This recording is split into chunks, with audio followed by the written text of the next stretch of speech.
व्यास जी महाराज वर्णन करते हैं धर्म का। अब धर्म क्या है? बोले सबसे बड़ा धर्म आप किसे मानते हो?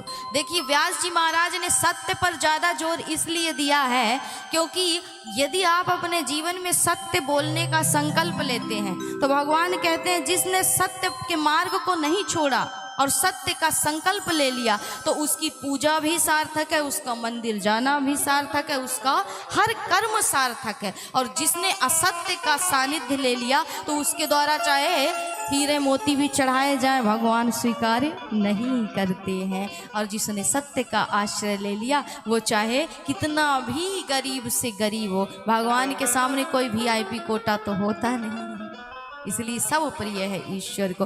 दूसरे श्लोक में कहा कि धर्म क्या है, सबसे बड़ा धर्म क्या मानते हो आप? पूजा करना, मंदिर जाना, यज्ञ करना, हवन करना, ये धर्म है?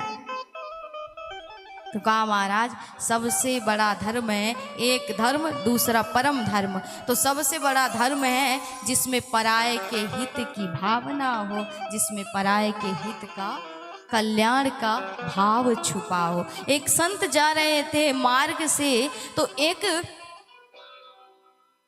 जो कसाई था वो बकरी को घसीट करके ले जा रहा था मारने के लिए। उस बकरी ने संत की ओर बड़ी दया दृष्टि से देखा और कहा महाराज मेरे प्राणों की रक्षा कर लो, मेरे प्राण चले जाएंगे, मेरी भी संतानें हैं, मेरा भी परिवार है, मेरा जीवन चला जाएगा, मुझे बचा लो। संत कहते हैं कि तू व्यर्थ में विलाप कर रही, एक दिन आना जाना तो संसार का नियम है, जो आया है वो जाएगा और मृत्यु तो अटल सत्य है, इसलिए मरना तो है ही, तो आज नहीं तो कल तो तुझे मरना ही है, तो मर जा, क्यों विलाप कर रही व्यर्थ में। एक कुत्ता वहीं पर खड़ा था, उसने कहा महाराज किसी आशा से, आपसे उम्मीद से ये आपसे पुकार लगा रहा है, तो एक बार तो इसके प्राणों की रक्षा कर लो। आप में वो क्षमता है, योग्यता है कि आप एक बार उस कसाई से कहेंगे तो ये इसको नहीं ले जाएगा, छोड़ देगा, इसलिए महाराज एक बार तो इसके प्राणों के बारे में सोचो।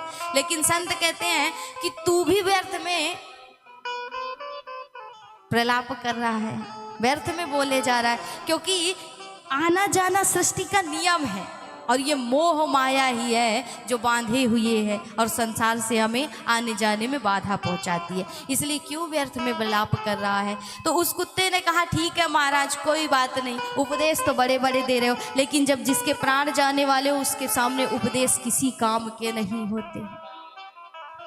अब वहीं पर महाराज के सामने भी भगवान ने एक समस्या प्रकट कर दी कि महाराज जैसे ही उपदेश दे करके आगे बढ़े तो सामने से एक काला काला नाग आया और महाराज की ओर दौड़ पड़ा। अब तो संत स्वयं कांपने लगे, जो अभी तक उपदेश कर रहा था कि मृत्यु अटल सत्य है, मरना तो पड़ेगा ही संसार में आए, वो अब क्यों कांप रहा है? क्योंकि अपने प्राणों की बात आ गई थी महाराज। अर्थात पर पीड़ा में हमें उपहास होता है, दूसरे के अगर शरीर में तलवार भी लग जाए तो हम हंसेंगे खड़े होकर के। आजकल तो बड़ी विडंबना है कि अगर किसी पर कोई, किसी के साथ कोई घटना हो रही, किसी के साथ कोई दुर्घटना हो, लोग उसकी रक्षा नहीं करेंगे, मोबाइल निकाल करके वीडियो बनाएंगे। ये कलयुग है और कलयुग का प्रभाव है, बाकी कलयुग कोई रूप लेकर के थोड़े ना आएगा महाराज। यही जो हम करते हैं दुर्गुण, जो भ्रष्टाचार, वही कलयुग का स्वरूप है, वही कलयुग का प्रभाव है। इसलिए जब अपने पर बात आती है तो भय सबको लगता है। महाराज कांपने लगे, कुत्ते को भी अवसर मिल गया और कहा महाराज अभी तो बड़े बड़े उपदेश दे रहे थे, अभी तो आपने बड़े बड़े उपदेश दिए, अब क्यों डर गए? मरना तो सत्य है महाराज, अटल सत्य है, जो आया है वो जाएगा, राजा रंक फकीर, और कोई सिंहासन चढ़ चला, कोई बंधा जंजीर, तो जाना तो सबको है, मृत्यु तो सबकी होनी, फिर क्यों घबरा रहे हो?